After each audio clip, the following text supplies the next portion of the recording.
Bonjour à tous, je m'appelle Christelle Lebailly et je suis ravie de vous retrouver sur ma chaîne. Aujourd'hui, nous allons aborder la deuxième partie de la vidéo concernant les bases de la promotion lorsqu'on est auteur.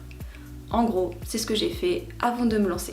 Si vous n'avez pas vu la première partie, je vous conseille d'aller la regarder avant de visionner cette vidéo, tout simplement parce que ça vous permettra de mieux suivre mon propos. Si vous voulez, je vous mets un lien juste au-dessus, là-haut. Aujourd'hui, la vidéo va rassembler deux choses. Nous allons d'abord aborder quelques points concrets que je n'ai pas cités lors de la première vidéo, tout simplement parce que j'avais peur qu'elle soit trop longue. Et ensuite, nous allons voir le fait de créer ou non un site internet et l'utilité du newsletter. Reprenons donc la vidéo de la semaine dernière.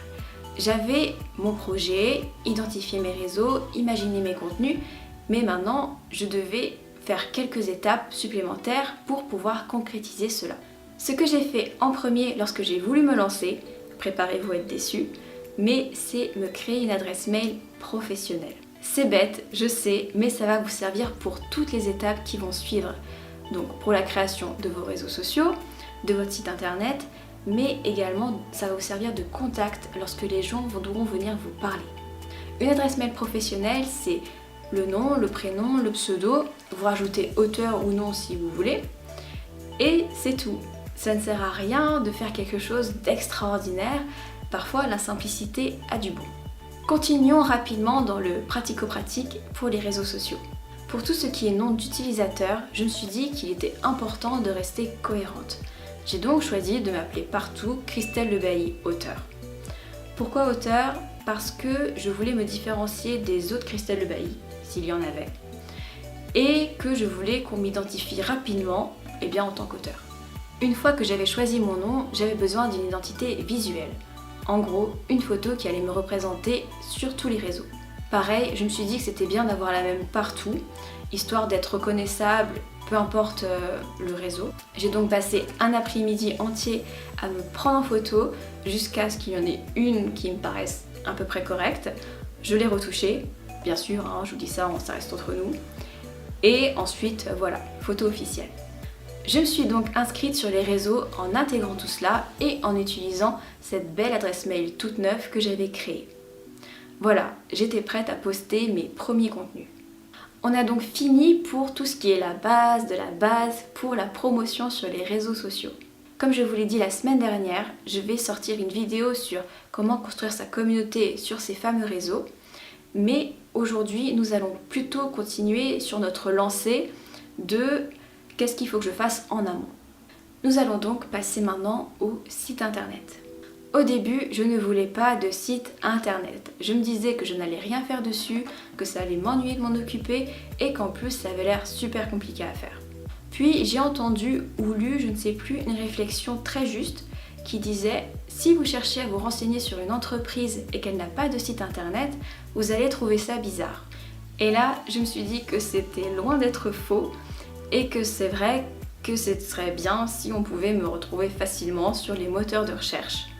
En plus de ça, que faire des gens qui avaient entendu parler de moi ou de mes livres, mais qui n'étaient pas sur les réseaux sociaux ? J'avais donc besoin d'une base accessible à tous. Et bien m'en a pris car aujourd'hui mon site internet est vraiment quelque chose d'hyper important pour ma communication. J'ai donc créé mon site internet sur Wix. Pourquoi Wix ? Parce que c'est très simple à utiliser, beaucoup plus que WordPress, je trouve. Pour vous donner une idée, c'est un peu comme un PowerPoint. Vous avez des modules que vous déplacez où vous voulez. Ensuite, vous choisissez vos rubriques, vous mettez en avant ce que vous souhaitez. Et voilà, c'est très simple à gérer, à créer. Et je ne regrette pas mon choix. Si j'avais deux mots-clés à vous donner pour la création de votre site, ce serait en premier la clarté.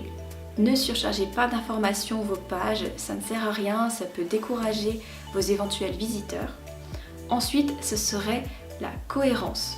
Choisissez vos couleurs, choisissez vos rubriques, mais gardez bien en tête qu'il faut que tout reste harmonieux et qu'il n'y ait pas de lien qui ne mène à rien.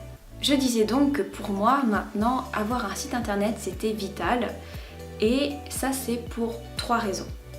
Tout d'abord, parce que ça me permet bien évidemment de concentrer toutes mes actualités, mes informations en un seul et même endroit. Ensuite, j'ai lancé une boutique en ligne qui me permet de vendre mes ouvrages et de renvoyer au site de vente. Et enfin, avoir un site internet, c'est la possibilité de créer une newsletter. Avoir une newsletter, c'est rassembler les adresses mail de personnes qui vous suivent parce que ce que vous faites les intéresse et de pouvoir leur envoyer des actualités / promotions directement. C'est pour ça que je vous embête parfois à la fin de mes vidéos avec mon fameux n'oubliez pas de vous inscrire à la newsletter et que je fais souvent des rappels aussi sur les réseaux sociaux. Cette newsletter, je l'ai mise en place très tôt. Si vous alliez sur mon site, vous aviez un encart qui surgissait pour vous dire de vous abonner. Sauf que je n'avais pas grand monde qui le faisait. J'avais mis un message qui disait que si vous vous abonniez, vous alliez recevoir mes actualités tous les mois. Sauf que les gens, ça, ils s'en foutent. Ils ont tellement l'habitude de se faire spammer qu'ils sont réticents à mettre leur adresse mail sur tous les sites. Heureusement, j'avais anticipé cela. Parce que au final, tout cela, c'est encore une histoire de contenu. J'avais déjà commencé à rédiger mon petit guide comment écrire un roman. Et dès que j'ai mis comme message que vous pouviez le recevoir en échange d'un abonnement, aussitôt, les inscriptions ont grimpé. Résultat, tous les mois, je peux entrer en contact avec des auteurs, des lecteurs, des gens qui s'intéressent à ce que je fais. Donc, si vous prévoyez de lancer une newsletter et que vous voulez que les gens s'inscrivent, n'oubliez pas de proposer quelque chose en échange qui peut les intéresser. Par exemple, la chose la plus évidente, ça peut être un extrait de votre roman. Et l'avantage de prévoir ça bien en amont, c'est que vous allez pouvoir imaginer plein de contenus différents et les utiliser au fur et à mesure.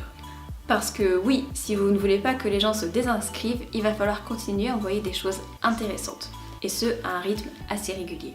Pour ne pas que mes abonnés croulent sous mes news, j'ai choisi un rythme mensuel. Ça me paraît quelque chose de bien parce que les gens ne sont pas lassés de voir qu'ils ont constamment des messages de ma part et surtout, ça leur permet quand même de ne pas m'oublier non plus. Donc, comme pour les réseaux sociaux, il me paraît bien de mettre tout ça en place en amont. Ainsi, dès que vous vous lancerez et que les gens s'intéresseront à vous, votre site sera prêt et vous commencerez à récupérer des adresses mail grâce à la newsletter. En plus de ça, dès le début, vous aurez fait le plus ennuyeux.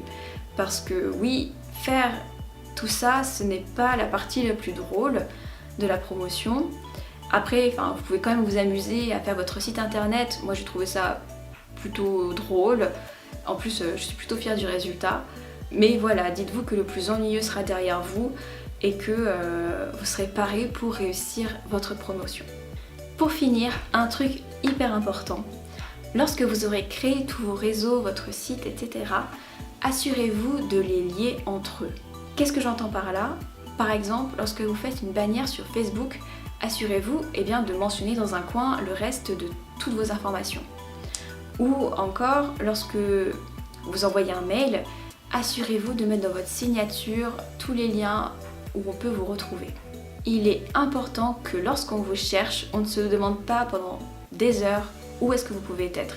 La réponse doit être évidente. Voilà, on va s'arrêter là pour cette suite de préparation à la promotion. Si vous avez des questions, n'hésitez pas à me les poser en commentaire. Pareil, si vous avez des sujets concernant la promotion qui vous intéresseraient, comme comment réussir ma newsletter, n'hésitez pas à me le dire parce que j'ai des pages d'idées, de sujets pour les vidéos et l'ordre de sortie n'a vraiment aucune importance pour moi. Donc si ça peut vous aider vous, autant me le dire, comme ça je me dépêche de la faire et de la sortir. Par contre, oui, je sais, j'avais promis une vidéo sur la ponctuation et je vais la faire, ne vous inquiétez pas. Mais c'est vrai qu'elle me demande pas mal de recherche et il faut que je me dégage du temps en fait pour les faire tout simplement. Mais je n'oublie pas, promis. N'oubliez pas de vous inscrire à la newsletter sur mon site internet christelleleveilleauteur.com. Bon, maintenant vous connaissez l'astuce, vous savez pourquoi il faut vous inscrire. Vous recevrez donc le petit guide comment écrire un roman, mais également plus tard les autres guides, comment publier un roman et comment promouvoir un roman.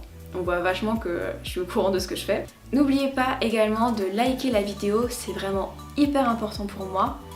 Et de vous abonner à la chaîne, ça aussi c'est hyper important. Quant à moi, je vous dis à la semaine prochaine. Bye!